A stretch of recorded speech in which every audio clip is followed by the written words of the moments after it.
혹시 이런 생각 해보신 적 있으신가요? 결혼식 날 가장 행복해야 할 그날에 이혼 계약서를 읽게 된다면 어떤 기분일까요? 오늘 들려드릴 이야기는 실화입니다. 여러분이 상상하시는 것보다 훨씬 더 충격적이고 훨씬 더 슬프고 훨씬 더 현실적인 이야기입니다. 한 여자가 있었습니다. 평범한 여자였죠. 사랑을 꿈꾸고 가정을 꿈꾸고 행복을 꿈꿨습니다. 그런데 그녀가 만난 것은 사랑이 아니었습니다. 거래였습니다. 결혼식장에서 축가 대신 이혼 계약서가 낭독됐고 신혼집 대신 전쟁터가 기다리고 있었고 사랑하는 남편 대신 폭력과 외도와 배신이 그녀를 맞이했습니다. 더 충격적인 건 이 모든 것이 돈 때문이었다는 겁니다. 돈이 시작이었고 돈이 과정이었고 돈이 끝이었습니다.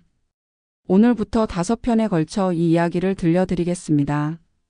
첫 번째 이야기, 결혼이 사랑이 아니라 거래였어요. 지금 시작합니다. 그녀를 민지라고 부르겠습니다.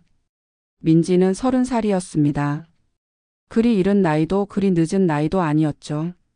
주변에서는 결혼 이야기가 나오기 시작했고 부모님도 슬슬 걱정하시던 때였습니다.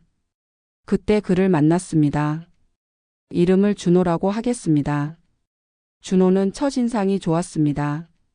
잘생긴 건 아니었지만 자신감이 넘쳤고 말을 잘했고 무엇보다 돈이 있어 보였습니다. 첫 만남에서 준호는 비싼 레스토랑을 예약했습니다. 고급 와인을 주문했고 값비싼 음식들을 시켰습니다. 계산서를 받을 때도 주저하지 않고 카드를 꺼냈습니다.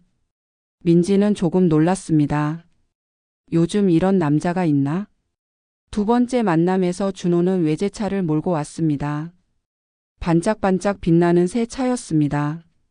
드라이브를 하면서 준호는 말했습니다. 나는 사업을 한다고요. 부동산도 하고 투자도 하고 여러 가지 일을 한다고요. 돈은 걱정하지 않아도 된다고요. 민지는 솔직히 흔들렸습니다. 사랑보다 현실이라고들 하잖아요. 사랑만으로는 살 수 없다고들 하잖아요. 준호는 그 현실을 채워줄 수 있는 사람처럼 보였습니다. 세 번째 만남에서 준호는 자기 집을 보여줬습니다. 아파트였는데 꽤 큰 평수였습니다. 깔끔하게 정리돼 있었고 가구도 좋아 보였습니다. 준호는 말했습니다. 이 집은 내 명의야. 빚도 없어. 결혼하면 여기서 살 수 있어. 민지는 마음이 기울었습니다. 이 사람이면 괜찮을 것 같다. 안정적으로 살 수 있을 것 같다. 부모님도 좋아하실 것 같다. 그렇게 석 달 만에 결혼이 결정됐습니다. 빠른 결정이었지만 준호가 재촉했습니다. 왜 기다려? 우리 나이도 있는데. 빨리 결혼해서 아이도 낳고 살자. 민지는 그게 사랑인 줄 알았습니다. 자신을 원하는 것이 사랑인 줄 알았습니다. 결혼 준비가 시작됐습니다. 그런데 이상한 일들이 하나둘씩 벌어지기 시작했습니다. 첫 번째 이상한 점은 준호의 가족이었습니다. 특히 시어머니가 될 분이었죠. 처음 만난 날 그분은 민지를 위아래로 훑어봤습니다. 마치 물건을 감정하듯이요. 얼굴은 그런 대로 되네. 몸매도 괜찮고. 나이가 좀 있긴 하지만. 뭐 괜찮아. 애는 낳을 수 있겠지? 민지는 당황했습니다. 이게 무슨 인사인가? 하지만 준호는 웃으며 말했습니다. 우리 엄마 원래 그래. 신경 쓰지 마. 두 번째 이상한 점은 돈 이야기였습니다. 결혼 준비를 하면서 시댁에서 계속 돈 이야기를 했습니다. 예단은 얼마 줄 거냐, 혼수는 얼마어치 할 거냐, 예식 비용은 어떻게 나눌 거냐. 민지의 부모님은 평범한 분들이었습니다. 큰 돈이 있는 것도 아니었습니다. 그래도 딸 결혼이니까 최선을 다하려고 하셨습니다. 하지만 시댁의 요구는 점점 커졌습니다. 시어머니가 될 분은 말했습니다. 우리 아들이 얼마나 좋은 조건인데. 집도 있고 돈도 버는데. 그 정도는 해줘야지. 요즘 결혼이 그렇게 쉬운 줄 아나? 민지는 기분이 이상했습니다. 마치 자신이 물건을 사는 것 같았습니다. 아니, 자신이 팔리는 것 같았습니다. 세 번째 이상한 점은 준호의 태도 변화였습니다. 결혼 날짜가 가까워지면서 준호는 점점 달라졌습니다. 처음에 다정함은 사라지고 명령하는 투로 말하기 시작했습니다. 이건 이렇게 해. 저건 저렇게 해. 내 말대로 하면 돼. 왜 자꾸 물어봐? 민지가 의견을 말하면 준호는 짜증을 냈습니다. 여자가 왜 이렇게 말이 많아? 시키는 대로 하면 되잖아. 민지는 불안했습니다. 하지만 이미 청첩장도 돌리고 예식장도 예약하고 모든 게 진행 중이었습니다. 지금 와서 취소할 수는 없었습니다. 그리고 혹시 결혼하면 나아질까? 준호가 긴장해서 그런 걸까? 민지는 자신을 위로했습니다. 결혼식 날이 왔습니다. 민지는 하얀 웨딩드레스를 입었습니다. 거울을 보니 예뻤습니다. 오늘만큼은 행복해야 한다고 스스로에게 말했습니다. 예식장에 도착했습니다. 하객들이 모여 있었습니다. 민지의 가족, 친구들, 준호의 가족, 지인들 모두가 축하하러 왔습니다. 그런데 이상한 일이 벌어졌습니다. 예식이 시작되기 전 준비실에 준호의 어머니가 들어왔습니다. 그리고 서류 몇 장을 내밀었습니다. 이거 도장 찍어. 뭔데요? 나중에 문제 생기지 않게 하려는 거야. 우리 아들 재산 보호하려고. 요즘은 다 이렇게 해. 민지가 서류를 봤습니다. 그것은 재산 분리 각서였습니다. 결혼 후 벌어들인 돈도 재산도 모두 각자 소유로 한다는 내용이었습니다. 이혼할 경우 상대방의 재산에 대해 어떠한 권리도 주장하지 않는다는 내용도 있었습니다. 민지는 당황했습니다. 이게 무슨... 지금? 시어머니는 태연하게 말했습니다. 빨리 찍어. 예식 시작해야지. 민지는 떨리는 손으로 도장을 찍었습니다. 뭔가 잘못됐다는 생각이 들었지만 지금 이 순간 뭘 어떻게 할 수 있었을까요? 밖에는 수백 명의 하객이 기다리고 있었습니다. 예식이 시작됐습니다. 민지는 버진 로드를 걸었습니다. 준호가 앞에 서 있었습니다. 웃고 있었습니다. 하지만 그 웃음이 진심인지 민지는 알 수 없었습니다. 주례 선생님이 말씀하셨습니다. 결혼은 두 사람이 하나가 되는 것입니다. 서로 사랑하고 존중하고 평생을 함께하는 것입니다. 민지는 그 말을 들으며 눈물이 났습니다. 하지만 그것이 행복의 눈물인지 불안의 눈물인지 스스로도 알 수 없었습니다. 예식이 끝나고 피로연이 시작됐습니다. 하객들이 축하해 줬습니다. 민지는 미소를 지으며 감사하다고 말했습니다. 하지만 마음 한구석은 계속 불안했습니다. 피로연이 끝나고 신혼여행을 갔습니다. 제주도였습니다. 3박 4일 일정이었습니다. 첫날 밤 호텔 방에서 준호가 말했습니다. 이제 우린 부부야. 알지? 민지는 고개를 끄덕였습니다. 그럼 부부의 의무를 다해야지. 준호의 태도는 차갑고 기계적이었습니다. 사랑이 아니라 의무를 요구하는 것 같았습니다. 민지는 그날 밤 처음으로 깨달았습니다. 이 사람은 나를 사랑하지 않는다는 것을요. 신혼여행 내내 준호는 전화를 달고 살았습니다. 일 때문이라고 했습니다. 민지와 대화하는 시간보다 전화하는 시간이 더 많았습니다. 민지는 외로웠습니다. 신혼여행인데 왜 혼자 있는 것 같을까? 신혼여행에서 돌아와 준호의 집으로 이사했습니다. 아니, 이제는 우리 집이어야 했습니다. 하지만 준호는 계속 내 집이라고 불렀습니다. 짐을 풀고 살림을 정리하는데 시어머니가 왔습니다. 아들 집이니까 당연하다는 듯이 문을 열고 들어왔습니다. 정리 잘하고 있어? 네, 어머니. 그런데 말이야. 우리 아들이 돈은 잘 버는데 집안일은 못해. 그러니까 내가 다 해줘야 돼. 알았지? 네. 그리고 일도 해야 될 거야. 요즘 맞벌이 안 하면 힘들잖아. 너도 벌어야 돼. 민지는 일할 생각이 있었습니다. 하지만 시어머니의 말투가 마음에 걸렸습니다. 마치 명령하는 것 같았습니다. 우리가 모텔을 하나 운영하는데 거기 가서 일 좀 도와줄래? 당분간은 거기서 일하면서 배워. 나중에 물려줄 수도 있으니까. 민지는 놀랐습니다. 모텔이요? 그런 이야기 처음 듣는데요. 왜? 싫어? 우리 집안 사업인데? 아니, 그게 아니라. 뭐가 문제야? 일하기 싫어? 그럼 내가 돈을 벌든가. 아니면 나가든가. 시어머니는 그렇게 말하고 나갔습니다. 민지는 멍하니 서 있었습니다. 그날 저녁 준호가 퇴근했습니다. 민지는 어머니가 한 말을 전했습니다. 준호는 대수롭지 않게 말했습니다. 우리 엄마 말이 맞아. 너도 일해야지. 집에서 놀 거야? 하지만 모텔 일은. 왜? 부끄러워? 일은 다 똑같아. 돈 버는 건데 뭐가 문제야? 민지는 할 말을 잃었습니다. 이 사람은 내 기분을 전혀 신경 쓰지 않는구나. 다음 날부터 민지는 시댁의 모텔에서 일하기 시작했습니다. 청소하고 손님 받고 회계 정리하고 하루 종일 일했습니다. 시어머니는 옆에서 지켜보며 이것저것 지적했습니다. 그렇게 하면 안 돼. 이렇게 해야지. 너 일 못하네? 왜 이렇게 느려? 민지는 참았습니다. 시집살이구나. 다들 이렇게 사는 거겠지. 참고 견디면 되겠지. 하지만 더 힘든 건 준호였습니다. 퇴근하면 피곤하다며 소파에 누워버렸습니다.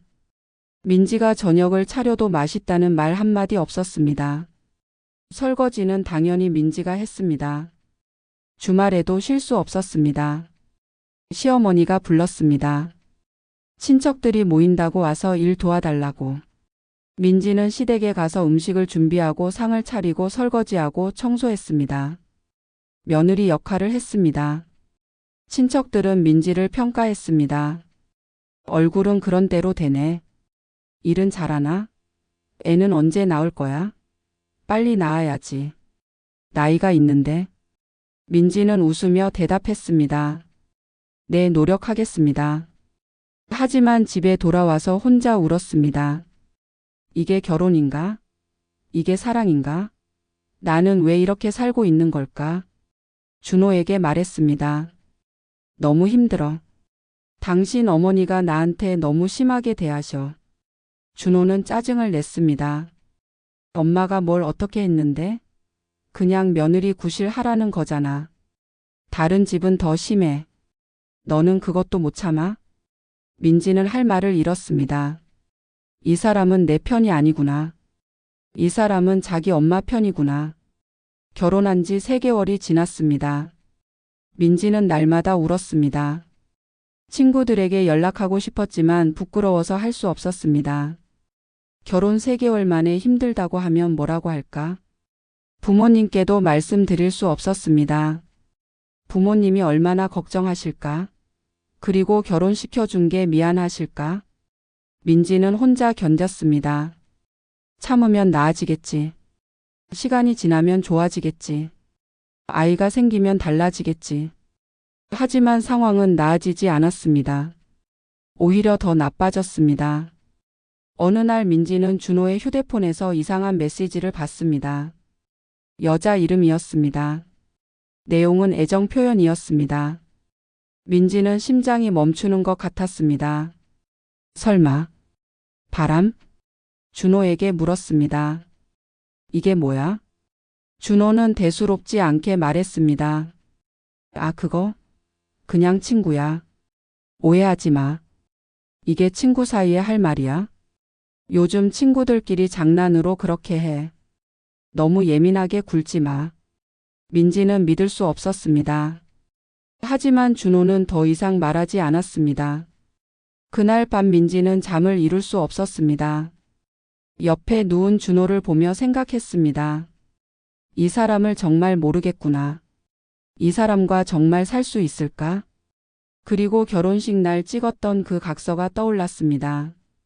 재산 분리 각서. 이혼하면 아무것도 가질 수 없다는 각서. 민지는 그제야 깨달았습니다. 이 결혼은 처음부터 거래였구나. 사랑이 아니라 계약이었구나. 결혼 6개월이 지났습니다. 민지는 날마다 견디고 있었습니다.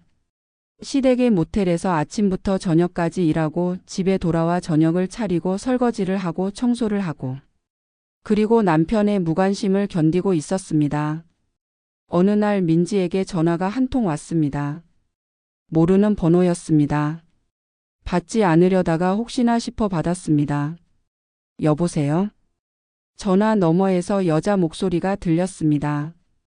떨리는 목소리였습니다. 혹시 준호 씨 부인이세요? 네, 그런데요. 저 할 말이 있어서요. 직접 만나서 얘기할 수 있을까요? 민지는 심장이 쿵 내려앉는 것을 느꼈습니다. 불길한 예감이 들었습니다. 무슨 일인데요? 전화로는 어려워요. 만나서 얘기해요. 제발요. 여자의 목소리에는 절박함이 묻어났습니다. 민지는 만나기로 했습니다. 다음 날 약속 장소인 카페에서 민지는 그 여자를 만났습니다. 30 중반으로 보이는 여자였습니다. 화장기 없는 얼굴에 눈이 퉁퉁 부어 있었습니다. 여자는 앉자마자 말했습니다. 죄송해요. 정말 죄송해요. 하지만 알려드려야 할 것 같아서. 무슨 얘기인가요? 여자는 핸드백에서 서류를 꺼냈습니다. 그리고 민지 앞에 놓았습니다. 이게 뭔데요? 준호 씨와 제 결혼 증명서예요. 민지는 눈앞이 캄캄해졌습니다. 서류를 집어 들었습니다. 정말 결혼 증명서였습니다. 준호의 이름이 있었고 이 여자의 이름이 있었습니다. 날짜는 5년 전이었습니다. 이게 무슨... 저희는 5년 전에 결혼했어요. 아이도 있어요. 6살 된 딸이요. 민지는 손이 떨렸습니다. 이게 무슨 소리인가? 그런데 준호 씨가 작년에 갑자기 사라졌어요. 연락도 안 되고 집에도 안 들어오고 저는 미친 듯이 찾아다녔어요. 그러다가 최근에 알게 됐어요. 준호 씨가 다시 결혼했다고요. 민지는 숨이 막혔습니다. 이혼도 안 하고요. 여자는 고개를 저었습니다. 눈물이 뚝뚝 떨어졌습니다. 이혼 서류에 도장도 안 찍었어요. 그냥 사라진 거예요. 저와 아이를 버리고요. 민지는 믿을 수 없었습니다. 그럼 지금 준호는 중혼 상태란 말인가? 나는 법적으로 부인이 아니란 말인가? 여자는 계속 말했습니다. 그리고 더 할 말이 있어요. 준호 씨, 저한테도 똑같이 했어요. 처음엔 돈이 있는 척, 집이 있는 척, 잘난 척. 그러고는 결혼하자마자 돌변했어요. 폭언하고 때리고 돈 벌어오라고 하고. 민지는 온몸이 얼어붙었습니다. 그리고 여자도 있었어요. 여러 명이요. 제가 임신했을 때도 바람 피웠어요. 나중에 알고 따졌더니 때렸어요. 남자는 다 그런 거라고 시끄럽게 굴지 말라고. 민지는 자신의 이야기를 듣는 것 같았습니다. 똑같았습니다. 처음에 다정함, 돈을 과시하는 모습, 결혼 후의 돌변. 모든 게 패턴이었습니다. 준호는 이걸 반복하고 있었던 겁니다. 왜 이제야 말씀하시는 거예요? 여자는 고개를 숙였습니다. 용기가 없었어요. 아이도 있고 부끄럽고 무섭고. 그냥 준호 씨가 돌아오기만을 기다렸어요. 바보같이. 하지만 최근에 알았어요. 준호 씨가 또 결혼했다는 걸. 또 다른 여자를 속이고 있다는 걸. 그래서 알려드려야 한다고 생각했어요. 민지는 카페에서 나와 길을 걸었습니다. 다리에 힘이 없었습니다. 머리가 핑핑 돌았습니다. 집에 돌아왔습니다. 준호는 아직 퇴근 전이었습니다. 민지는 소파에 주저앉았습니다. 그리고 생각했습니다. 어떻게 해야 하나? 어떻게 해야 하나? 저녁 무렵 준호가 들어왔습니다. 평소처럼 가방을 던지고 소파에 앉았습니다. 저녁은? 민지는 준호를 바라봤습니다. 평온한 얼굴이었습니다. 아무것도 모르는 얼굴이었습니다. 당신, 결혼한 적 있죠? 준호의 얼굴이 굳었습니다. 뭔 소리야? 전처가 연락 왔어요. 아직 이혼도 안 했다고요. 아이도 있다고요. 준호는 잠시 침묵했습니다. 그리고 웃었습니다. 비웃는 웃음이었습니다. 그래서? 그래서요? 그게 다예요? 나한테 거짓말한 거잖아요. 거짓말? 내가 언제 총각이라고 했어? 내가 물어보지 않았잖아. 민지는 어이가 없었습니다. 이혼도 안 했으면 우리 결혼은 무효잖아요. 나는 범죄자가 된 거예요. 준호는 태연했습니다. 그게 뭐 어때서? 어차피 곧 이혼할 거야. 서류 문제일 뿐이야. 서류 문제요? 당신 진짜 정신이 있는 거예요? 시끄러워. 내가 벌어서 먹여 살리는데 뭐가 문제야? 내가 손해 본 거 있어? 민지는 믿을 수 없었습니다.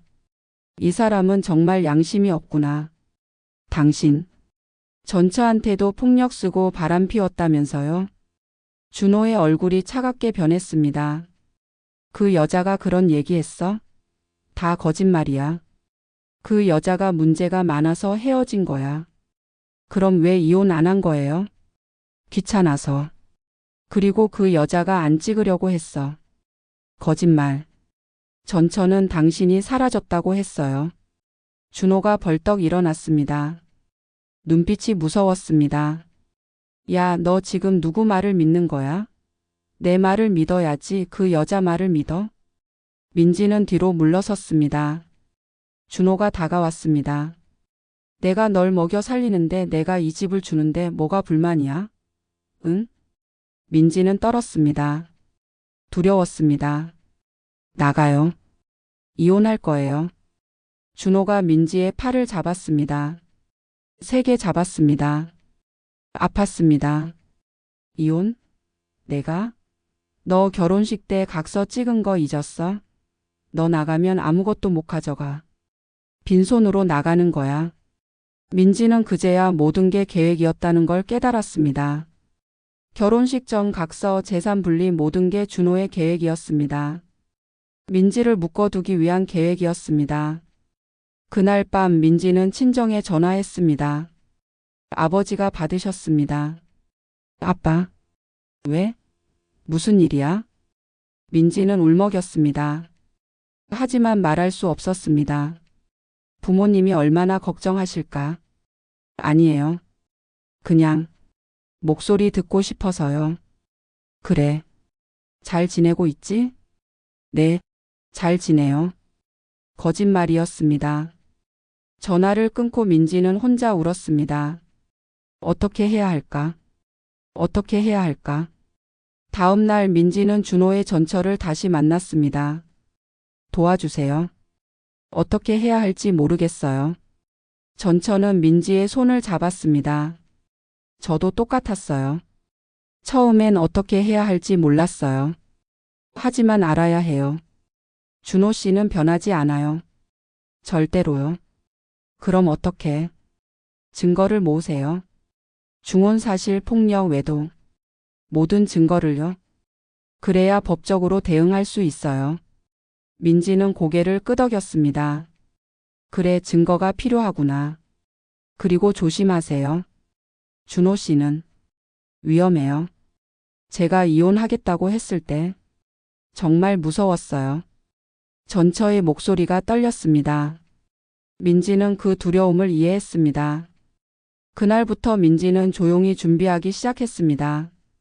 준호의 서류를 몰래 복사했습니다. 통화 내용을 녹음했습니다. 문자 메시지를 캡처했습니다. 그러던 어느 날 큰 사건이 터졌습니다. 시어머니가 급하게 전화를 했습니다. 당장 와. 무슨 일이세요? 와서 보면 알아. 민지는 시댁으로 갔습니다. 집안은 난장판이었습니다. 시어머니, 시아버지, 시누이 그리고 준호의 전처가 있었습니다. 전처는 아이를 데리고 와 있었습니다. 6살 된 여자아이였습니다. 아이는 겁에 질려 있었습니다. 시어머니가 소리쳤습니다. 이게 무슨 짓이야? 결혼도 안 끝난 여자가 왜 우리 집에 와? 전처가 맞섰습니다. 저는 아직 준호의 법적 부인이에요. 이혼도 안 했어요. 시아버지가 준호에게 소리쳤습니다. 야, 이게 무슨 짓이야? 결혼도 2번이나 하고. 준호는 입을 다물고 있었습니다. 신우이가 민지를 보며 말했습니다. 언니 이거 알고 있었어요? 민지는 고개를 끄덕였습니다. 최근에 알았어요. 시어머니가 민지에게 소리쳤습니다. 그럼 왜 말 안 했어? 우리 집안 망신시키려고. 민지는 황당했습니다. 잘못한 건 준호인데 왜 자신에게 화를 내는 걸까? 전처가 서류를 꺼냈습니다. 이혼 서류예요. 도장 찍으세요. 안 그러면 고소할 거예요. 중혼죄로요. 준호가 비웃었습니다. 고소? 해봐. 내가 무서워서 떨겠어? 전처의 변호사가 나타났습니다. 네, 전처는 변호사를 대동하고 온 것입니다. 준호 씨, 이건 명백한 중혼입니다. 형사처벌 대상이에요. 그리고 아이에 대한 양육비도 청구할 겁니다. 지난 1년치 미지급 양육비까지요. 시아버지가 주저앉았습니다. 이런 망신이. 시어머니는 전처에게 소리쳤습니다. 돈 때문이지. 돈 때문에 이러는 거지. 전처는 차분하게 말했습니다. 네, 돈도 받아야죠. 제 권리니까요. 하지만 그것보다 더 중요한 건 제 아이가 아빠 없는 아이가 아니라는 걸 증명하는 거예요. 그리고 더 이상의 피해자가 생기지 않게 하는 거예요. 전처가 민지를 봤습니다. 눈빛에는 미안함과 연대감이 있었습니다. 시어머니가 민지에게 말했습니다. 너, 내가 이혼해. 어차피 각서도 썼잖아. 민지는 차분하게 말했습니다. 저희 결혼은 법적으로 무효예요. 중혼이니까요. 이혼할 것도 없어요. 뭐? 그리고 각서도 무효예요. 사기와 강요로 받은 서류니까요. 민지도 변호사를 선임했습니다. 전처를 통해 소개받은 변호사였습니다. 준호가 민지를 노려봤습니다. 너, 지금 뭐 하는 거야? 당신이 한 짓을 정리하는 거예요. 법적으로요. 준호가 다가오려고 했습니다. 하지만 변호사가 막아섰습니다. 준호 씨, 폭력 쓰시면 그것도 증거가 됩니다. 그날 집안은 아수라장이 됐습니다. 시어머니는 울고 시아버지는 화내고 준호는 협박하고. 하지만 민지는 더 이상 흔들리지 않았습니다. 집을 나오면서 전처가 민지에게 말했습니다. 힘내세요. 우리 이길 거예요. 민지는 고개를 끄덕였습니다. 네, 이겨야 해요. 하지만 싸움은 이제 시작이었습니다. 그날 밤 민지는 친정으로 갔습니다. 더 이상 숨길 수 없었습니다. 부모님께 모든 걸 말씀드렸습니다. 아버지는 분노했습니다. 그 자식을 내가. 어머니는 울었습니다. 우리 딸이 그런 일을. 민지도 울었습니다. 하지만 이제는 약한 눈물이 아니었습니다. 분노의 눈물이었습니다. 아빠, 엄마. 제가 이길 거예요. 꼭 이길 거예요. 그 다음 날 준호에게서 문자가 왔습니다. 집에 돌아와. 얘기하자. 민지는 답장했습니다. 변호사 통해서 얘기하세요. 또 문자가 왔습니다. 장난하냐?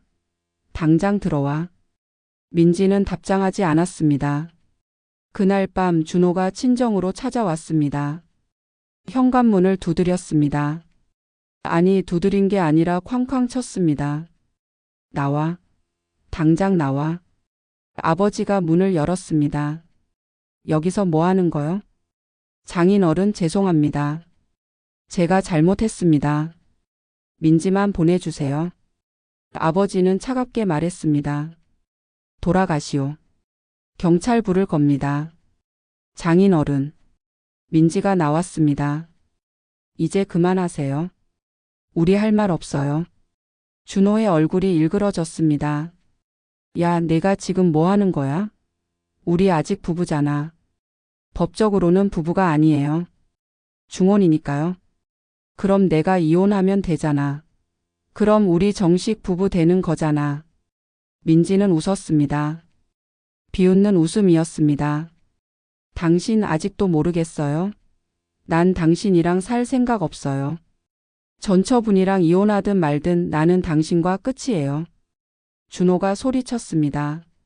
각서 썼잖아. 너 아무것도 못 가져가. 그 각서 무효예요. 사기로 받은 거니까요. 그리고 당신 중혼죄로 고소당할 거예요. 저도 고소할 거고 전처분도 고소할 거예요. 준호의 얼굴이 하얗게 질렸습니다. 너 진짜. 아버지가 준호를 밀어냈습니다. 나가시오. 다시는 오지 마시오. 문이 닫혔습니다. 준호는 밖에서 한참을 소리쳤습니다.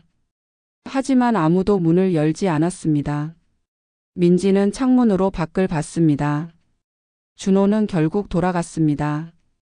휘청거리며 걸어가는 뒷모습이 초라해 보였습니다. 민지는 생각했습니다. 저 사람을 사랑했었나? 정말로? 아니었던 것 같습니다. 처음부터 거래였으니까요. 전쟁은 이제 막 시작됐습니다. 준호는 물러서지 않았습니다. 매일 전화를 했습니다. 하루에 수십 통씩 걸었습니다. 민지가 받지 않으면 친정에 전화했습니다. 어머니에게, 아버지에게, 심지어 민지의 직장에까지 전화를 걸었습니다. 돌아와. 내가 잘못했어. 다시 시작하자. 하지만 민지는 흔들리지 않았습니다. 변호사와 상담하고 증거를 정리하고 법적 대응을 준비했습니다. 그러던 어느 날 준호의 전처에게서 연락이 왔습니다. 민지 씨 조심하세요. 준호가 이상하게 움직이고 있어요. 무슨 뜻이에요? 제 주변 사람들한테 연락하고 다녀요. 저에 대해 안 좋은 소문을 퍼뜨리고. 그리고 민지 씨에 대해서도 물어보고 다닌대요. 민지는 불안했습니다. 준호가 무슨 짓을 하려는 걸까? 며칠 후 민지는 회사에서 상사에게 불려갔습니다.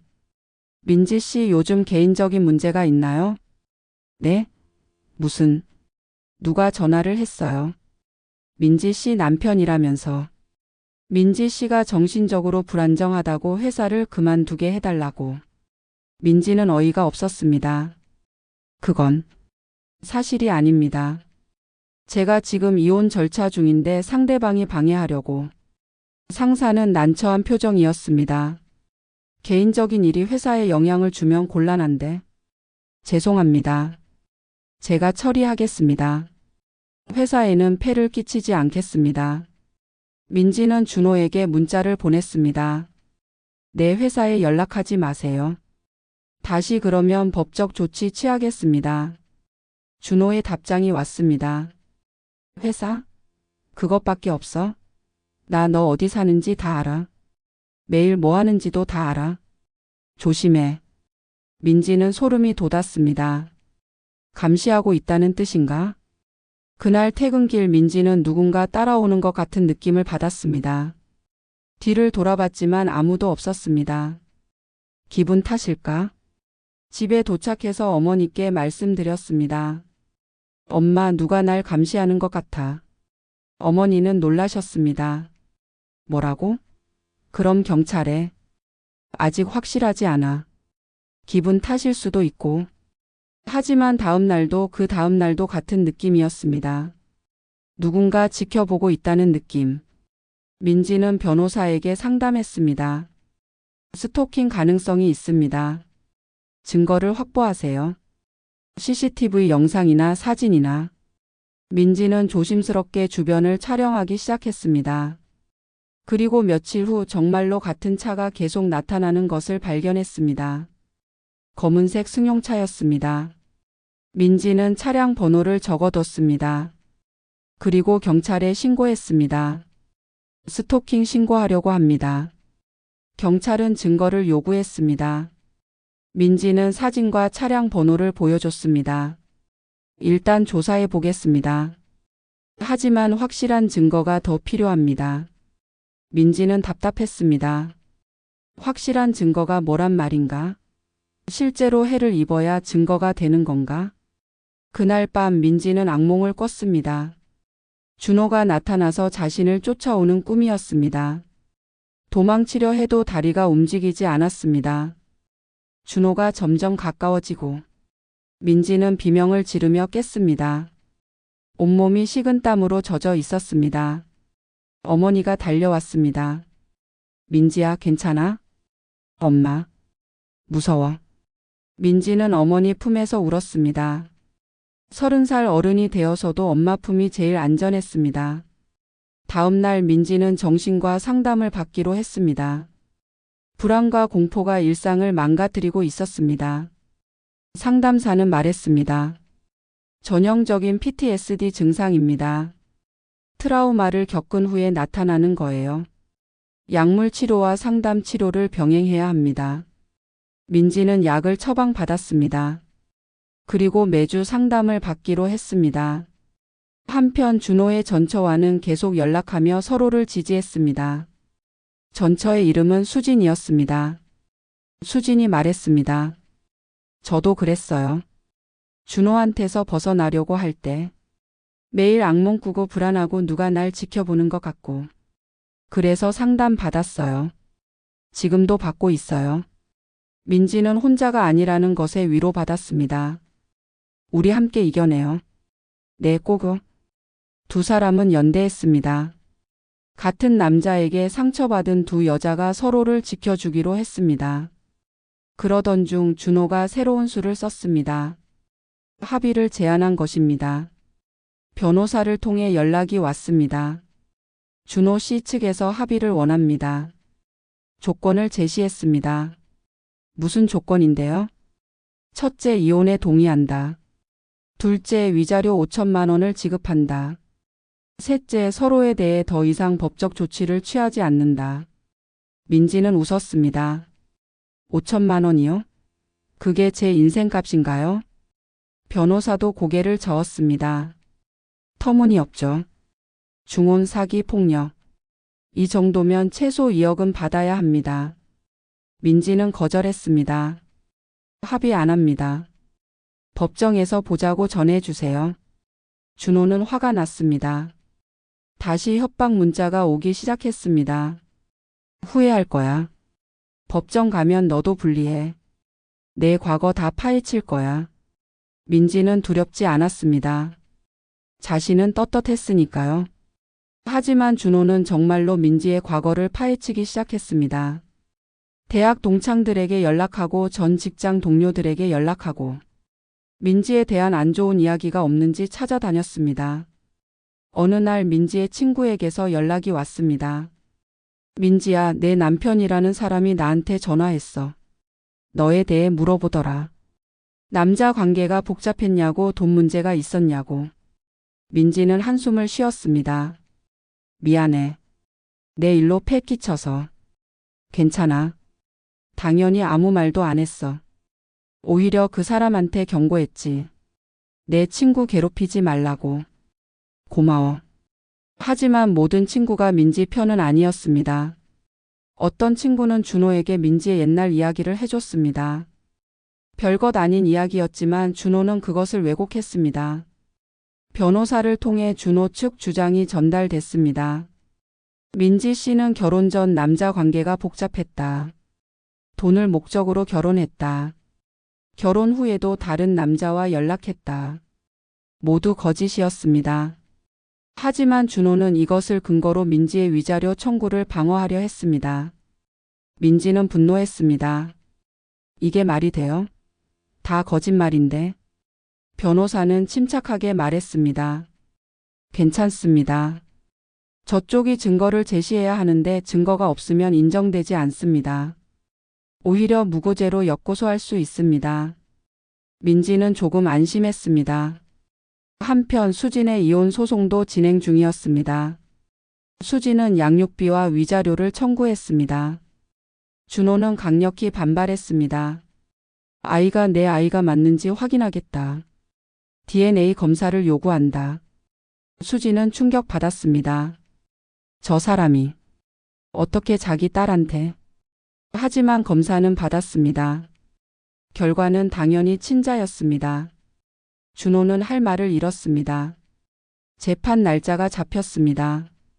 민지의 재판과 수진의 재판이 비슷한 시기에 진행됐습니다. 첫 재판날 민지는 법정에 섰습니다. 떨렸지만 당당했습니다. 준호도 법정에 있었습니다. 변호사를 대동하고 있었습니다. 준호는 민지를 쳐다보지 않았습니다. 재판이 시작됐습니다. 양측 변호사가 주장을 펼쳤습니다. 민지 측 변호사는 말했습니다.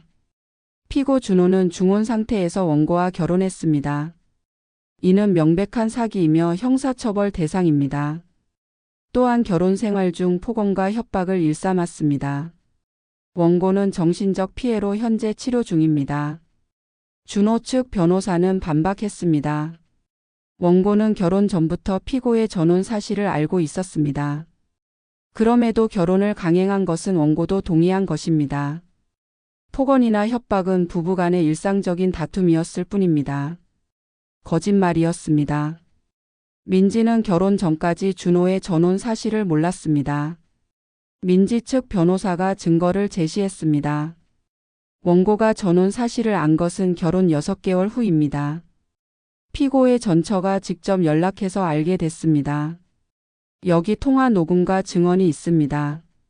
재판장이 증거를 검토했습니다. 다음 재판에서 증인 신문을 진행하겠습니다. 피고의 전처를 증인으로 출석시키세요. 첫 재판은 그렇게 끝났습니다. 법정을 나오면서 준호가 민지를 막아섰습니다. 이거 재미있어? 나 망가뜨리는 거? 민지는 차갑게 말했습니다. 당신이 먼저 날 망가뜨렸잖아요. 나는 그냥 되돌려 주는 것뿐이에요. 너 후회할 거야. 후회하는 건 당신일 거예요. 민지는 준호를 지나쳐 걸어갔습니다. 뒤돌아보지 않았습니다. 그날 밤 민지는 일기를 썼습니다. 오늘 처음으로 당당했다. 떨렸지만 무너지지 않았다. 준호의 눈빛이 무서웠지만 피하지 않았다. 나는 할 수 있다. 나는 이길 수 있다. 다음 재판을 준비하면서 민지와 수진은 자주 만났습니다. 서로의 증언을 조율하고 증거를 정리하고 변호사와 상담했습니다. 어느 날 수진이 말했습니다. 민지 씨 각서 이야기 들었어요. 저도 썼어요.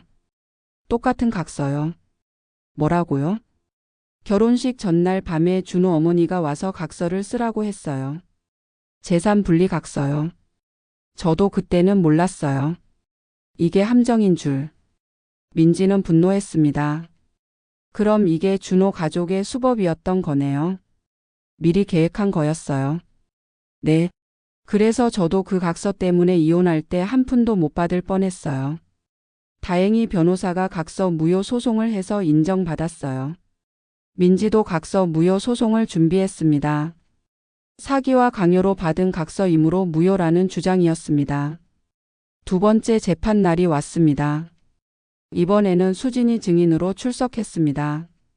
재판장이 물었습니다. 증인은 피고와 언제 결혼했습니까? 2018년 5월입니다. 그리고 이혼은? 아직 하지 못했습니다. 피고가 도망갔기 때문입니다.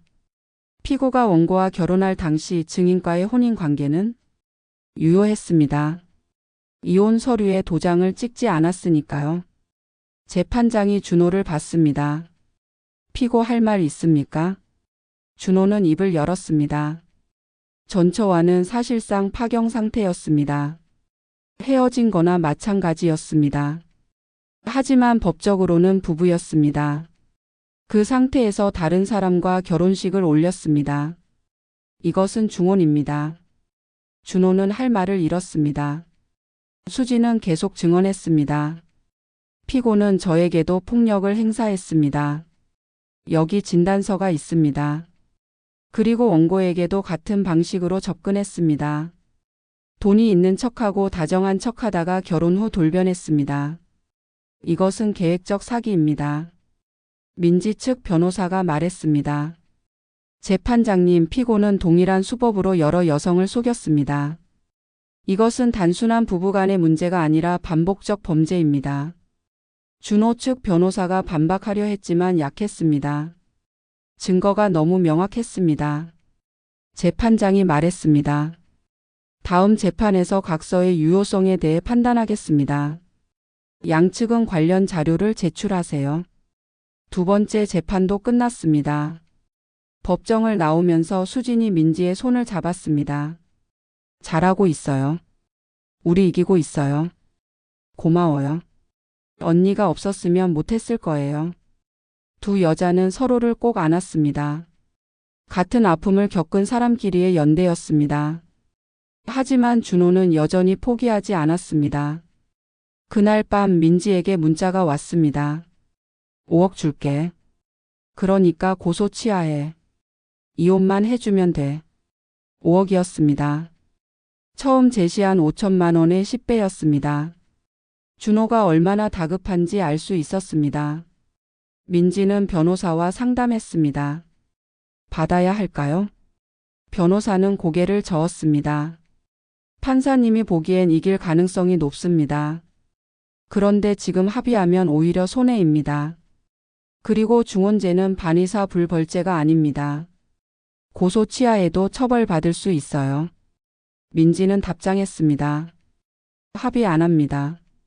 법정에서 끝까지 가겠습니다. 준호의 답장이 왔습니다.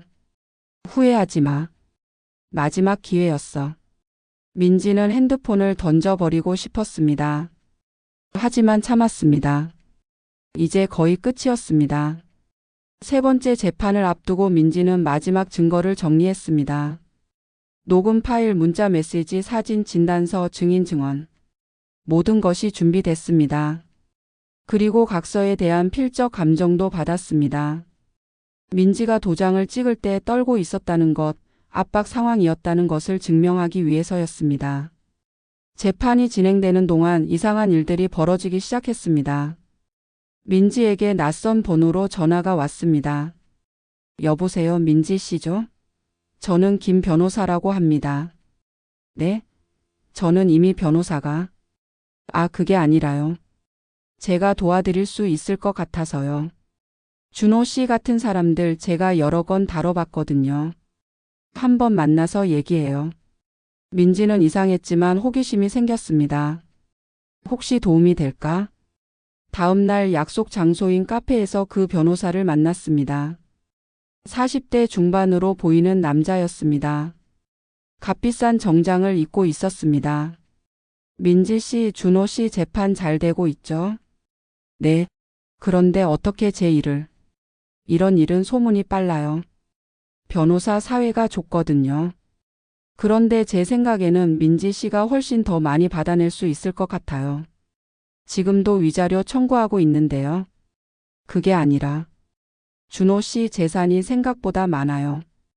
부동산도 있고 숨겨둔 계좌도 있고 제대로 파헤치면 최소 10억은 받아낼 수 있어요. 민지는 눈이 커졌습니다. 10억? 어떻게 그걸 알아요? 제가 이쪽 일을 오래 했어요. 재산 추적이 전문이거든요. 준호 씨 같은 사람들 항상 재산을 숨기려고 해요. 명예 이전하고 차명 계좌 만들고. 하지만 전문가가 보면 다 보여요. 민지는 혹했습니다. 10억이면 인생이 달라질 수 있었습니다. 그런데 비용은 어떻게 되나요? 성공 보수예요. 받아낸 금액의 30%만 주시면 돼요. 못 받아내면 한 푼도 안 받아요. 30%면 3억인데. 그래도 7억은 민지 씨 거잖아요.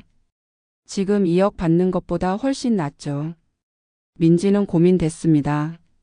집에 와서 부모님께 말씀드렸습니다. 아버지는 고개를 저었습니다. 민지야, 이상해. 어떻게 내 재판 내용을 알고 접근한 거야? 그리고 변호사가 먼저 찾아오는 것도 이상하고. 하지만 10억이면 돈에 눈이 멀면 안 돼. 지금 내 변호사 선생님 믿고 가자. 민지는 그 변호사에게 거절 문자를 보냈습니다. 고맙지만 지금 변호사 선생님과 계속 진행하겠습니다. 하지만 그 변호사는 포기하지 않았습니다. 계속 전화가 왔습니다. 민지 씨 다시 생각해 보세요. 기회는 지금뿐이에요. 재판 끝나면 재산 추적 어려워져요. 민지는 결국 번호를 차단했습니다. 며칠 후 이번에는 수진에게 연락이 왔습니다. 민지 언니 이상한 사람이 저한테 접근했어요. 누구요? 준호 친구라는 사람이에요. 준호가 민지 언니한테 줄 돈을 자기가 전달하겠대요. 근데 조건이 저도 고소를 취하해 달래요. 뭐라고요? 준호가 지금 돈이 없대요. 그런데 이 친구가 돈을 빌려줄 수 있대요. 대신 저희 둘 다 고소 취하하면요. 민지는 황당했습니다. 언니 절대 그러지 마세요. 사기예요. 저도 그렇게 생각해요. 그래서 거절했어요. 근데 그 사람이 계속 연락해요. 무섭기까지 해요. 두 사람은 경찰에 신고했습니다. 하지만 아직 범죄가 성립된 건 아니라며 조심하라는 말만 들었습니다. 그날 밤 민지는 자신의 변호사에게 연락했습니다. 선생님, 이상한 사람들이 자꾸 접근해요. 변호사는 한숨을 쉬었습니다. 그럴 줄 알았어요. 이런 큰 재판에는 항상 그런 사람들이 꼬여요. 돈 냄새를 맡고 오는 거예요. 어떻게 해야 해요? 절대 응하지 마세요. 그리고 모든 연락을 저에게 알려주세요. 필요하면 법적 조치 취하겠습니다. 민지는 불안했습니다. 왜 이렇게 많은 사람들이 자신의 일에 끼어드는 걸까? 다음 주 더 이상한 일이 벌어졌습니다. 민지의 이메일로 익명의 메일이 왔습니다. 민지 씨, 준호의 비밀을 알고 싶으세요? 준호에게는 숨겨둔 또 다른 여자가 있습니다. 그 여자와의 사이에 아이도 있습니다. 이 정보를 드릴 수 있습니다. 단 대가가 필요합니다. 1천만 원만 입금해 주세요. 민지는 소름이 돋았습니다. 이게 진짜일까? 아니면 사기일까? 변호사에게 보여줬습니다. 사기일 가능성이 높습니다. 무시하세요. 진짜 정보라면 재판에서 나올 겁니다. 하지만 민지는 신경이 쓰였습니다. 만약 진짜라면? 만약 준호에게 또 다른 비밀이 있다면? 그날 밤 민지는 수진에게 전화했습니다. 언니, 준호한테 다른 여자 있었어요? 수진은 잠시 침묵했습니다. 있었어요. 여러 명이요. 민지는 숨이 막혔습니다. 그 중에 아이를 낳은 사람도 있나요? 모르겠어요. 제가 알기로는 한 명 있었던 것 같아요. 근데 확실하지 않아요. 민지는 혼란스러웠습니다. 그럼 그 이메일이 진짜일 수도 있다는 건가? 변호사와 다시 상담했습니다. 선생님, 만약 진짜라면 어떻게 되는 거예요? 더 유리해지죠. 준호 씨의 도덕성 문제가 추가로 입증되니까요. 하지만 돈 주고 정보 사는 건 위험해요. 나중에 증거 능력이 없을 수도 있고 협박의 빌미가 될 수도 있어요. 민지는 그 이메일을 무시하기로 했습니다. 하지만 며칠 후 또 다른 이메일이 왔습니다. 민지 씨가 관심 없으시다니 아쉽네요. 그럼 이 정보는 준호 씨에게 팔겠습니다. 민지 씨의 과거에 대한 정보요. 준호 씨가 관심 있어 하시더라고요. 민지는 화가 났습니다.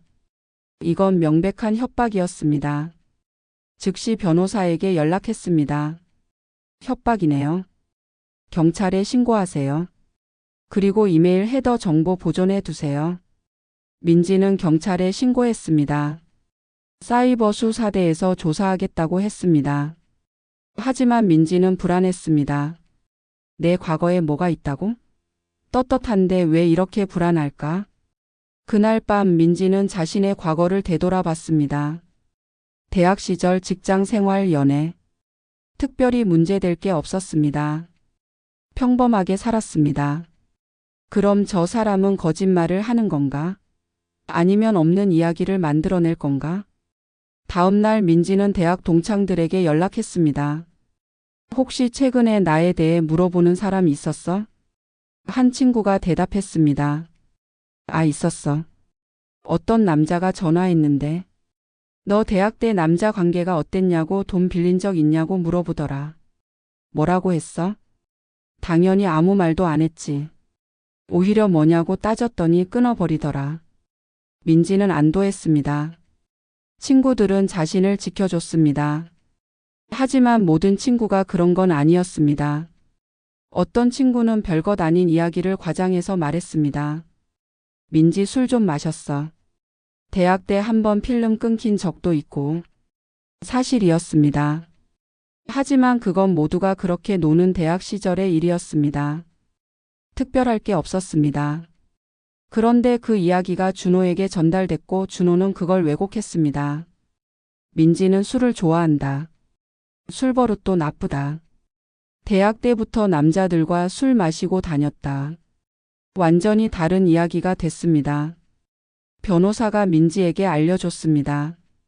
준호 측에서 또 주장을 제기했어요. 민지 씨가 알코올 문제가 있다고. 말도 안 돼요. 저 술 거의 안 마셔요. 알아요. 걱정 마세요.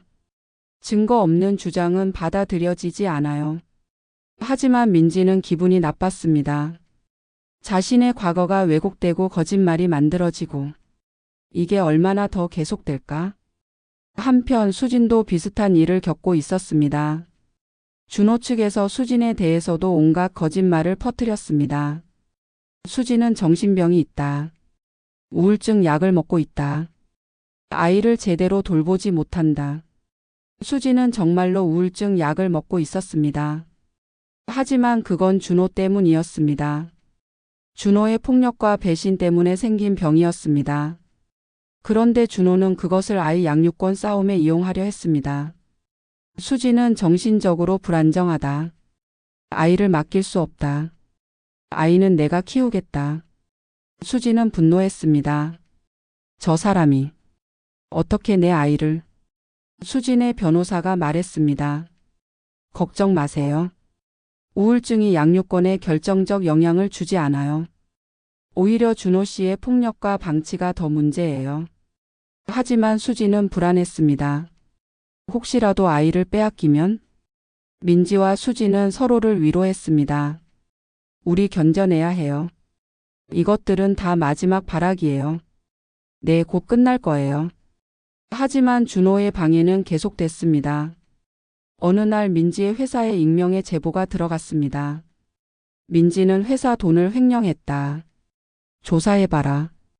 완전히 거짓말이었습니다. 하지만 회사는 조사를 해야 했습니다. 민지는 인사팀에 불려갔습니다. 민지 씨 익명 제보가 들어왔는데 저는 아무것도 한 적 없습니다. 알아요. 하지만 절차상 확인은 해야 해서요. 며칠간 회계 감사가 진행됐습니다. 당연히 아무 문제도 나오지 않았습니다. 하지만 민지는 직장에서 눈총을 받아야 했습니다. 동료들이 수군거렸습니다. 민지 뭔가 문제 있나 봐. 횡령 의심받는다며? 거짓말인데도 소문은 퍼졌습니다. 민지는 지쳤습니다. 변호사에게 말했습니다. 이거 언제까지 계속되는 거예요? 재판 끝날 때까지요. 조금만 참으세요. 곧 끝나요. 민지는 참았습니다. 이를 악물고 참았습니다. 그러던 중 결정적인 순간이 왔습니다. 경찰에서 연락이 왔습니다. 민지 씨 협박 이메일 보낸 사람 잡았습니다. 누구예요? 준호 씨 친구예요. 김모 씨라는 사람인데 준호 씨가 시켰다고 자백했습니다. 민지는 놀랐습니다. 준호가 직접 지시한 거였구나. 그리고 더 놀라운 사실이 밝혀졌습니다. 처음에 접근했던 그 변호사, 회사에 익명 제보한 사람, 모두 준호와 연결된 사람들이었습니다. 준호는 조직적으로 민지를 괴롭히고 있었습니다. 재판에서 불리해지니까 민지의 평판을 망가뜨리려고 한 겁니다. 변호사가 말했습니다. 이제 우리가 역고소할 수 있어요. 명예훼손, 무고 협박. 여러 제목으로요. 민지는 고소장을 제출했습니다. 준호와 그 일당들을 모두 고소했습니다. 준호는 당황했습니다. 자신의 계획이 들통난 겁니다. 준호의 변호사가 급하게 연락해 왔습니다. 합의합시다. 10억 드리겠습니다. 모든 고소 취하해 주세요. 10억이었습니다. 엄청난 돈이었습니다. 민지는 고민했습니다. 10억이면 인생이 바뀔 수 있었습니다. 하지만 변호사가 말했습니다. 민지 씨 선택이에요. 돈을 받고 끝낼 수도 있고 끝까지 가서 처벌받게 할 수도 있어요. 민지는 수진에게 전화했습니다. 언니, 준호가 10억을 제시했어요. 받을 거예요? 모르겠어요. 돈은 필요한데. 근데 이렇게 끝내면 준호는 또 다른 여자를 속일 것 같아요. 수진은 잠시 침묵했습니다. 민지 씨 선택을 존중할게요. 하지만 제 생각은 끝까지 가고 싶어요. 준호가 처벌받는 걸 보고 싶어요. 민지는 깊이 생각했습니다. 그날 밤 민지는 부모님과 이야기했습니다. 아빠, 준호가 10억을 준대요. 아버지는 고개를 저었습니다. 민지야, 돈은 나중에도 벌 수 있어. 하지만 정의는 지금 아니면 못 세울 수도 있어. 엄마는요? 어머니는 민지의 손을 잡았습니다.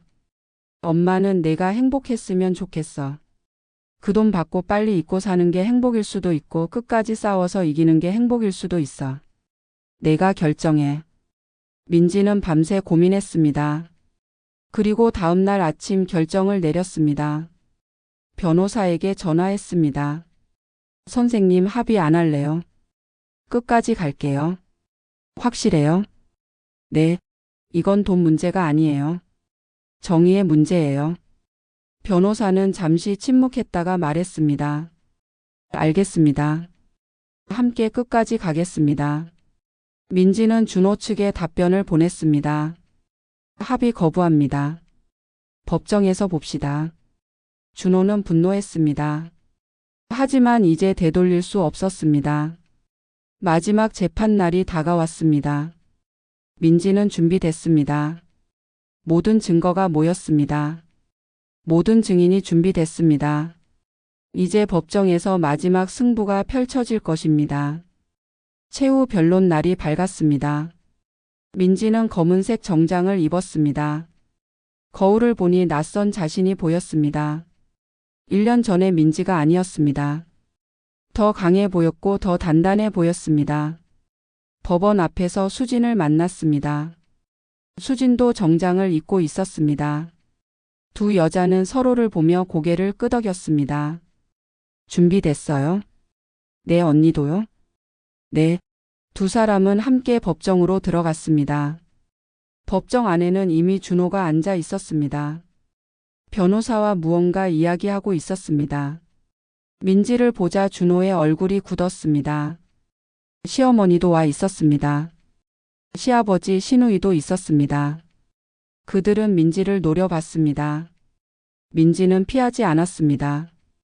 똑바로 바라봤습니다. 재판장이 입장했습니다. 모두 일어섰습니다. 착석하세요. 지금부터 최후 변론을 시작하겠습니다. 먼저 원고 측 변호사가 일어섰습니다. 민지의 변호사였습니다. 재판장님, 이 사건은 단순한 이혼 사건이 아닙니다. 계획적이고 반복적인 사기 범죄입니다. 피고 준호는 동일한 수법으로 여러 여성을 기만했습니다. 변호사는 차근차근 설명했습니다. 첫째, 피고는 전혼 관계를 숨기고 원고와 혼인했습니다. 이는 중혼죄에 해당합니다. 둘째, 결혼 전 재산이 있는 것처럼 거짓말했습니다. 실제로는 빚이 더 많았습니다. 셋째, 결혼식 직전 강제로 각서를 받아냈습니다. 이는 사기와 강요에 해당합니다. 변호사는 증거를 하나씩 제시했습니다. 여기 준호의 전 부인 수진 씨의 증언이 있습니다. 준호는 수진 씨에게도 똑같이 했습니다. 돈이 있는 척하고 결혼 후 돌변하고 폭력을 행사했습니다. 여기 진단서가 있습니다. 재판장이 서류를 넘겨봤습니다. 그리고 원고 민지 씨도 마찬가지입니다. 결혼 후 시댁의 모텔에서 강제로 일하게 했고 임금도 제대로 주지 않았습니다. 여기 급여 명세서가 있습니다. 최저임금에도 못 미칩니다. 준호의 변호사가 반박하려 했지만 증거가 너무 명확했습니다. 민지의 변호사는 계속했습니다. 그리고 가장 악질적인 것은 재판 과정에서의 행동입니다. 피고는 원고의 직장에 허위 제보를 했고 원고의 과거를 왜곡해 명예를 훼손했으며 협박 이메일을 보냈습니다. 여기 경찰 조사 기록이 있습니다. 피고의 친구가 피고의 지시를 받았다고 자백했습니다. 재판장의 표정이 심각해졌습니다. 재판장님, 이것은 단순히 부부 싸움이 아닙니다. 조직적인 범죄입니다. 피고는 여성을 상품처럼 취급했고 이용하고 버렸습니다. 그리고 자신의 범죄를 숨기기 위해 피해자들을 협박하고 괴롭혔습니다. 변호사는 마지막으로 말했습니다. 원고는 위자료 3억 원과 재산 분할 1억 원, 총 4억 원을 청구합니다. 그리고 피고에 대한 형사처벌을 요청합니다. 중혼죄, 사기죄, 명예훼손죄, 협박죄로 처벌해 주시기 바랍니다. 민지의 변호사가 앉았습니다. 이제 준호의 변호사가 일어섰습니다. 그는 당황한 표정이었습니다. 재판장님, 원고 측 주장은 과장됐습니다. 피고는 전원 사실을 숨긴 것이 아니라 원고가 물어보지 않았을 뿐입니다. 그리고 재산도 거짓말한 것이 아니라 당시에는 정말 있었습니다. 사업이 어려워져서 없어진 것뿐입니다. 재판장이 끼어들었습니다. 변호인, 그렇다면 전처와의 이혼은 언제 성립됐습니까? 그것은 피고는 이혼하지 않은 상태에서 원고와 결혼식을 올렸습니다. 이것은 어떻게 설명하시겠습니까? 준호의 변호사는 말을 잇지 못했습니다.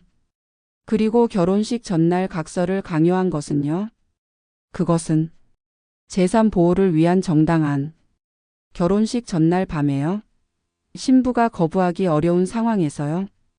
변호사는 할 말을 잃었습니다. 재판장이 준호에게 물었습니다. 피고 할 말 있습니까? 준호가 일어섰습니다. 그의 얼굴은 창백했습니다. 저는 잘못했습니다. 하지만 사랑했습니다. 민지를 정말 사랑했습니다. 민지는 비웃었습니다. 저게 사랑이라고? 준호는 계속 말했습니다. 제가 방법이 잘못됐을 수는 있습니다. 하지만 민지와 함께 살고 싶었습니다. 그래서 서두른 겁니다. 재판장이 물었습니다. 그럼 전처는요? 전처와 아이는요? 준호는 입을 다물었습니다. 피고 전처를 버리고 도망간 것은 사랑입니까? 저는 수진과는 이미 끝난 사이였습니다. 하지만 법적으로는 부부였습니다. 그 상태에서 다른 여자와 결혼했습니다. 준호는 대답하지 못했습니다. 재판장이 다시 물었습니다. 그리고 재판 과정에서 원고의 직장에 허위 제보한 것은요? 협박 이메일을 보낸 것은요? 그것은 제가 아니라 친구에게 지시한 것 아닙니까? 경찰 조사에서 그렇게 나왔습니다. 준호는 고개를 숙였습니다. 재판장이 한숨을 쉬었습니다. 피고 앉으세요. 준호가 앉았습니다. 그의 어깨가 축 처졌습니다. 재판장이 수진에게 물었습니다. 증인 피고와의 결혼 생활은 어땠습니까? 수진이 일어섰습니다. 목소리가 떨렸지만 단단했습니다. 지옥이었습니다. 처음 3개월은 천국이었습니다. 다정하고 잘해주고 사랑한다고 말했습니다. 하지만 결혼 후에는 달라졌습니다. 욕을 하고 때리고 돈을 빼앗아갔습니다. 재판장이 고개를 끄덕였습니다. 그리고 원고 민지 씨에게도 같은 짓을 했다고 생각합니까? 네, 똑같습니다. 저와 민지 씨의 경험이 거의 일치합니다. 이것은 우연이 아닙니다. 준호의 수법입니다. 수진은 눈물을 닦으며 계속했습니다. 재판장님, 저는 6년을 망쳤습니다. 제 딸은 아빠 없이 자라고 있습니다. 민지 씨는 1년을 망쳤습니다. 다음 피해자가 나오기 전에 준호를 막아주세요. 재판장이 물었습니다. 피고 들었습니까? 할 말 있습니까? 준호는 고개를 들지 못했습니다. 재판장이 말했습니다. 오늘 변론은 여기까지 하겠습니다. 판결은 2주 후에 선고하겠습니다. 모두 일어섰습니다. 재판장이 퇴장했습니다. 법정 밖으로 나오면서 시어머니가 민지에게 다가왔습니다. 너 때문에 우리 아들이 이렇게 됐어. 민지는 차갑게 말했습니다. 어머님, 아들이 잘못해서 이렇게 된 겁니다. 뭐? 이 버릇없는. 시아버지가 시어머니를 말렸습니다. 여보, 그만해. 우리가 잘못 키운 거야. 시어머니는 울먹이며 돌아섰습니다. 민지는 수진과 함께 법원을 나왔습니다. 바깥 공기가 상쾌했습니다. 끝났어요. 거의 다 끝났어요. 네, 이제 판결만 남았네요. 두 사람은 카페로 갔습니다. 따뜻한 차를 마시며 이야기를 나눴습니다. 민지 씨, 10억 거절한 거 후회 안 해요? 민지는 고개를 저었습니다. 아니요. 이게 맞는 것 같아요. 돈보다 중요한 게 있더라고요. 뭔데요? 자존감이요. 당당함이요. 거울을 봤을 때 부끄럽지 않은 거죠. 수지는 고개를 끄덕였습니다. 저도 그래요. 처음엔 돈이 필요했어요. 아이 키우는데 돈이 들잖아요. 하지만 지금은 준호가 처벌받는 게 더 중요해요. 두 사람은 서로를 바라봤습니다. 같은 아픔을 겪은 사람들끼리의 깊은 이해가 있었습니다. 2주가 지났습니다. 판결일이 왔습니다. 민지는 다시 법정에 섰습니다. 이번에는 덜 떨렸습니다. 준비가 돼 있었습니다. 재판장이 입장했습니다. 판결문을 들고 있었습니다. 주문을 먼저 말씀드리겠습니다. 법정이 조용해졌습니다. 피고 준호는 원고 민지에게 위자료 2억 5천만 원을 지급하라. 민지는 숨을 깊이 들이쉬었습니다. 그리고 피고와 원고의 혼인은 무효로 한다. 피고와 전 부인 수진의 혼인은 유효하므로 피고는 수진과의 이혼 절차를 진행해야 한다. 준호의 얼굴이 하얗게 질렸습니다. 또한 피고는 수진에게 위자료 3억 원과 양육비로 월 150만 원씩 아이가 성인이 될 때까지 지급하라. 수진은 눈물을 흘렸습니다. 기쁨의 눈물이었습니다. 그리고 피고의 형사처벌권에 대해서는 검찰에 송치한다. 중혼죄, 사기죄, 명예훼손죄, 협박죄로 기소할 것을 권고한다. 준호는 주저앉았습니다. 재판장이 판결 이유를 설명했습니다. 피고의 행위는 매우 계획적이고 악의적이었습니다. 여성을 기만하고 이용하고 버리는 행위를 반복했습니다. 이것은 용서받을 수 없는 범죄입니다. 재판장은 준호를 바라봤습니다. 피고, 결혼은 사랑의 결합입니다. 하지만 당신에게 결혼은 거래였습니다. 상대를 속이고 이용하는 수단이었습니다. 당신은 사랑할 자격이 없습니다. 준호는 고개를 들지 못했습니다. 그리고 피해자들에게 말씀드립니다. 당신들은 잘못이 없습니다. 당신들은 사랑을 믿었을 뿐입니다. 부디 이 상처를 딛고 다시 행복해지시기 바랍니다. 재판장이 판결문을 덮었습니다. 이상으로 판결을 마치겠습니다. 법정이 끝났습니다. 민지는 법정을 나왔습니다. 햇살이 눈부셨습니다. 오랜만에 느껴보는 따스함이었습니다. 수진이 민지를 안았습니다. 우리 이겼어요. 네, 이겼어요. 두 여자는 한참을 안고 울었습니다. 기쁨의 눈물이었고 해방의 눈물이었습니다. 법원 앞에서 민지의 부모님이 기다리고 있었습니다. 어머니가 달려와 민지를 안았습니다. 우리 딸 잘했어. 정말 잘했어. 아버지도 민지의 어깨를 토닥였습니다.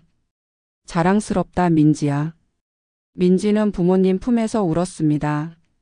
이제는 정말로 끝난 것 같았습니다. 몇 달 후 준호는 형사재판에서 징역 2년을 선고받았습니다. 집행유예 없는 실형이었습니다. 중혼죄, 사기죄, 명예훼손죄, 협박죄가 모두 인정됐습니다. 그리고 위자료와 양육비를 제때 내지 않아 강제집행까지 들어갔습니다. 준호의 재산이 압류됐고 급여도 일부 압류됐습니다. 준호의 삶은 무너졌습니다. 하지만 민지와 수진의 삶은 다시 시작됐습니다. 민지는 새 직장을 구했습니다. 그리고 작은 원룸을 얻어 독립했습니다. 처음으로 온전히 자신만의 공간이 생겼습니다. 벽에는 그림을 걸었습니다. 좋아하는 꽃 그림이었습니다. 창가에는 화분을 놓았습니다. 작은 선인장이었습니다. 민지는 매일 아침 선인장에 물을 주며 생각했습니다. 나도 이 선인장처럼 강하게 살아야지. 주말에는 상담을 계속 받았습니다. PTSD는 쉽게 낫지 않았습니다. 여전히 가끔 악몽을 꿨고 남자가 무서웠고 결혼이라는 단어만 들어도 두근거렸습니다. 하지만 조금씩 나아졌습니다. 상담사는 말했습니다. 민지 씨 트라우마는 완전히 없어지지 않을 수 있어요. 하지만 그것과 함께 사는 법을 배울 수는 있어요. 민지는 고개를 끄덕였습니다. 네, 배울게요. 수진도 새로운 삶을 시작했습니다. 받은 위자료로 작은 카페를 열었습니다. 딸과 함께 운영했습니다. 카페 이름은 다시 봄이었습니다. 겨울이 지나고 다시 봄이 온다는 의미였습니다. 민지는 자주 수진의 카페에 갔습니다. 커피를 마시며 이야기를 나눴습니다. 요즘 어때요? 좋아요. 바쁘지만 행복해요. 제가 하고 싶은 일을 하고 있으니까요. 딸은요? 잘 크고 있어요. 밝아졌어요. 준호가 없어지니까 오히려 더 좋아 보여요. 민지는 미소 지었습니다. 그렇죠. 없는 게 나은 사람도 있어요. 두 사람은 웃었습니다. 이제는 웃을 수 있었습니다. 1년이 지났습니다. 민지는 승진했습니다. 대리에서 과장이 됐습니다. 회사에서 인정받기 시작했습니다. 그리고 취미를 찾았습니다. 그림 그리기였습니다. 주말마다 화실에 가서 그림을 그렸습니다. 처음에는 어두운 그림을 그렸습니다. 회색과 검은색으로 가득한 그림이었습니다. 하지만 시간이 지나면서 색깔이 들어가기 시작했습니다. 노란색, 분홍색, 하늘색. 선생님이 말했습니다. 민지 씨 그림이 점점 밝아지네요. 네, 제 마음도 밝아지고 있나 봐요. 어느 날 화실에서 한 남자를 만났습니다. 그도 그림을 그리고 있었습니다. 그림 잘 그리시네요. 아니에요. 아직 멀었어요. 두 사람은 자연스럽게 이야기를 나누게 됐습니다. 그림 이야기, 일상 이야기, 사는 이야기. 남자는 다정했습니다. 하지만 민지는 조심스러웠습니다. 아직 남자가 무서웠습니다. 남자는 서두르지 않았습니다. 친구로 지냈습니다. 가끔 커피를 마시고 전시회에 함께 가고 그림 이야기를 나눴습니다. 몇 달 후 남자가 물었습니다. 민지 씨, 저와 사귀실 생각 없으세요? 민지는 당황했습니다. 저는 좀 복잡한 과거가 있어요. 괜찮아요. 과거는 과거일 뿐이에요. 지금의 민지 씨가 좋아요. 민지는 울컥했습니다.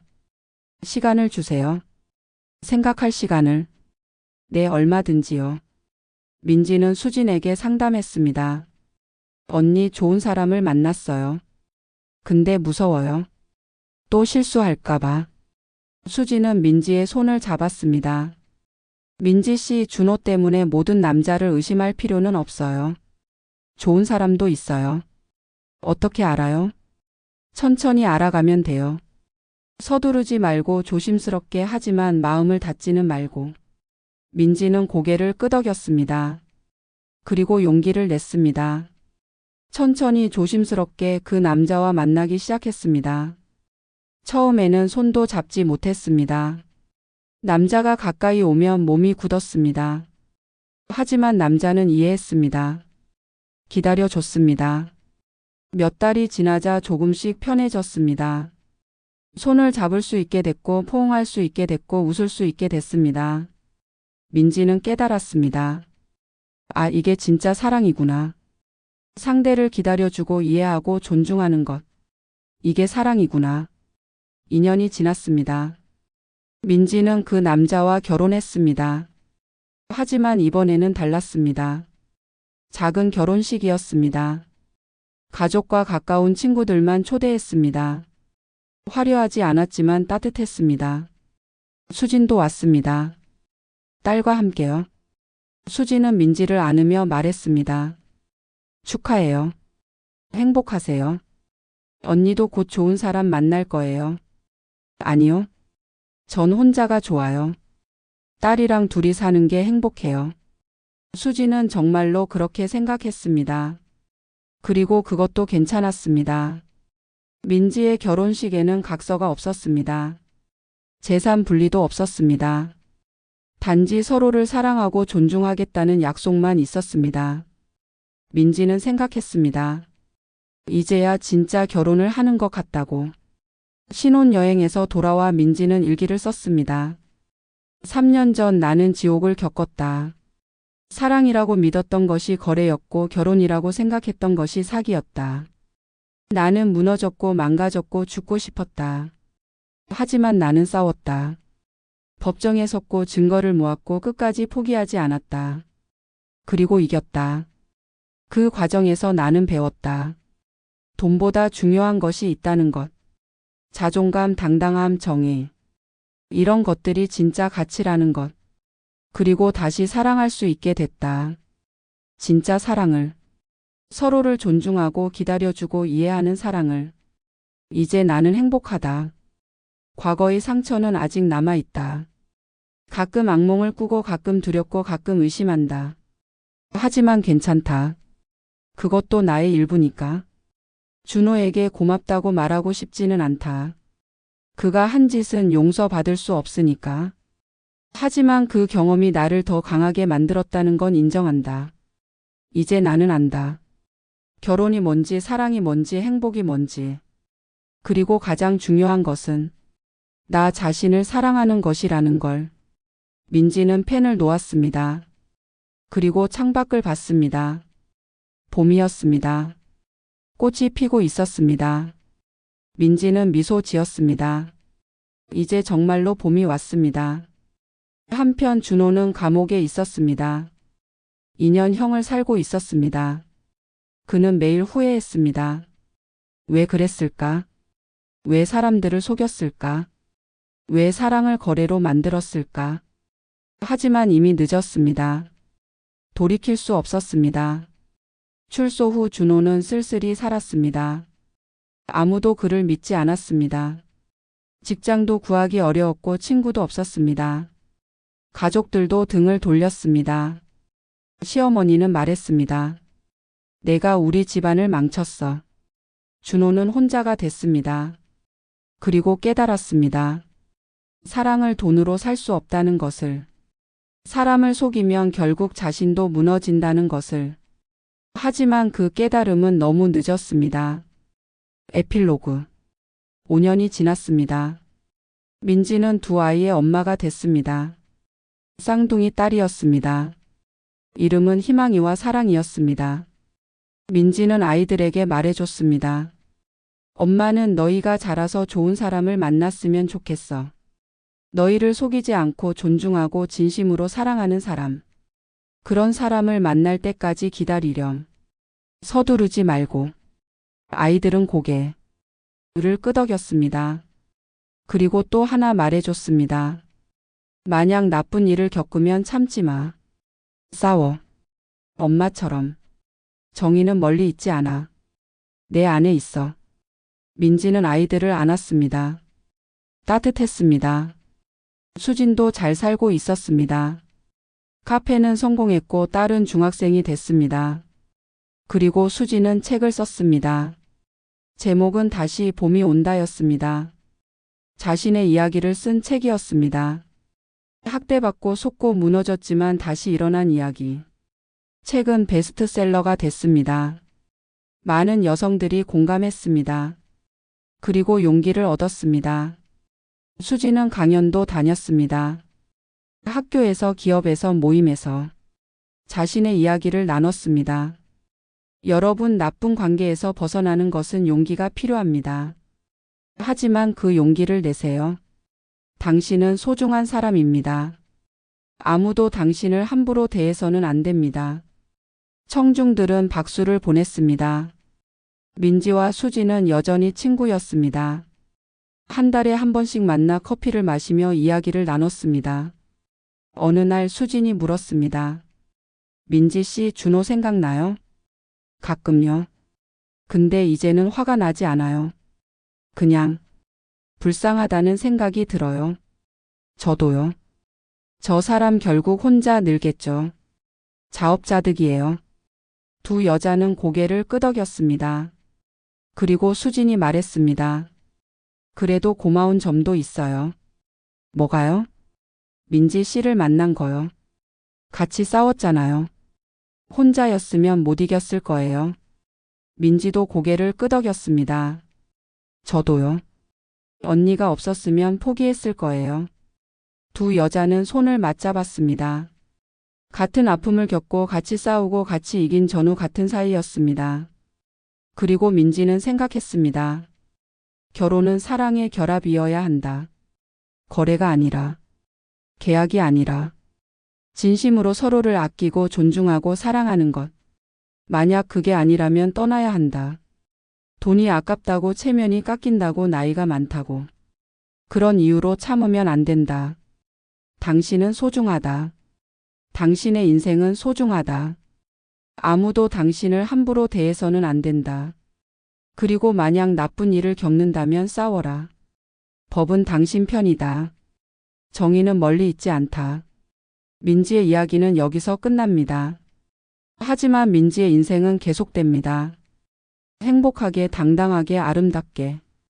그리고 이 이야기를 듣는 모든 분들도 행복하시기를 바랍니다. 민지의 이야기는 여기서 끝납니다. 하지만 혹시 아십니까? 지금 이 순간에도 민지처럼, 수진처럼 힘든 시간을 보내고 계신 분들이 있습니다. 사랑이라고 믿었던 것이 거래였고 결혼이라고 생각했던 것이 감옥이었던 분들. 그분들에게 이 이야기가 작은 용기가 되었으면 좋겠습니다. 당신은 혼자가 아닙니다. 당신은 소중한 사람입니다. 그리고 당신은 싸울 수 있습니다. 여러분께 부탁드립니다. 만약 오늘 이 이야기가 마음에 와닿으셨다면 좋아요 버튼을 눌러주세요. 민지와 수진이 법정에서 마침내 승리의 판결을 받았을 때 그 기쁨을 함께 느끼셨다면, 준호의 거짓말과 폭력에 분노하셨다면, 두 여자가 서로 손을 잡고 끝까지 싸운 모습에 감동하셨다면, 좋아요 한번, 그것이 이런 이야기를 더 많은 분들께 전하는 힘이 됩니다. 그리고 구독 버튼도 눌러주세요. 앞으로도 이런 사람 사는 이야기를 계속 들려드리겠습니다. 우리 주변에서 일어나는 진짜 이야기들. 힘든 시간을 견디고 싸우고 이겨낸 사람들의 이야기들. 여러분의 구독이 이 채널을 지켜주는 힘입니다. 그리고 댓글로 이야기를 나눠주세요. 혹시 여러분도 비슷한 경험이 있으신가요? 아니면 주변에 민지나 수진 같은 상황에 계신 분이 있으신가요? 댓글로 이런 이야기를 나눠주세요. 저도 결혼식 전날 각서를 쓰라는 요구를 받았습니다. 그때 거절했어야 했는데 우리 딸이 지금 민지처럼 힘들어하고 있습니다. 어떻게 도와줘야 할까요? 수진처럼 혼자 아이를 키우고 있습니다. 이 이야기가 큰 위로가 됐습니다. 저는 준호의 시어머니 같은 사람을 만났었습니다. 며느리를 물건 취급하더라고요. 법정에서 10억을 거절한 민지의 선택, 여러분은 어떻게 생각하세요? 남편의 중혼 사실을 알게 된다면 여러분은 어떻게 하시겠어요? 여러분의 이야기가 누군가에게는 큰 위로가 됩니다. 혼자가 아니라는 것을 알게 해줍니다. 그리고 함께 이야기를 나누면서 우리는 서로를 지켜줄 수 있습니다. 특히 이런 분들께 부탁드립니다. 만약 지금 나쁜 관계에 갇혀 계신 분이 있다면 용기를 내세요. 민지처럼, 수진처럼 싸울 수 있습니다. 그리고 만약 주변에 그런 분이 계신다면 손을 내밀어 주세요. 혼자서는 힘들어도 함께하면 이길 수 있습니다. 댓글에 이렇게 남겨주세요. 저도 지금 싸우고 있습니다. 이 영상이 힘이 됐어요. 엄마가 지금 이런 상황이세요. 어떻게 도와드려야 할까요? 저는 10년 전에 민지처럼 싸워서 이겼습니다. 여러분도 할 수 있어요. 여러분의 한 줄 한 줄이 누군가에게는 살아갈 이유가 됩니다. 마지막으로 이 이야기를 꼭 필요한 분들께 공유해 주세요. 혹시 주변에 힘든 결혼 생활을 하고 계신 분이 있다면, 혹시 며느리를 괴롭히는 시댁 이야기를 들으신 적이 있다면, 혹시 사기 결혼을 당한 친구가 있다면 이 영상을 공유해 주세요. 그 한 번의 공유가 누군가의 인생을 바꿀 수 있습니다. 다음 이야기도 기대해 주세요. 우리 주변에는 아직도 많은 이야기가 있습니다. 힘들지만 포기하지 않는 사람들의 이야기. 쓰러졌지만 다시 일어서는 사람들의 이야기. 그 이야기들을 계속 전해드리겠습니다. 구독과 좋아요 그리고 댓글 한 줄. 그것이 이 채널을 지켜주는 힘입니다. 여러분 감사합니다. 그리고 부디 행복하세요.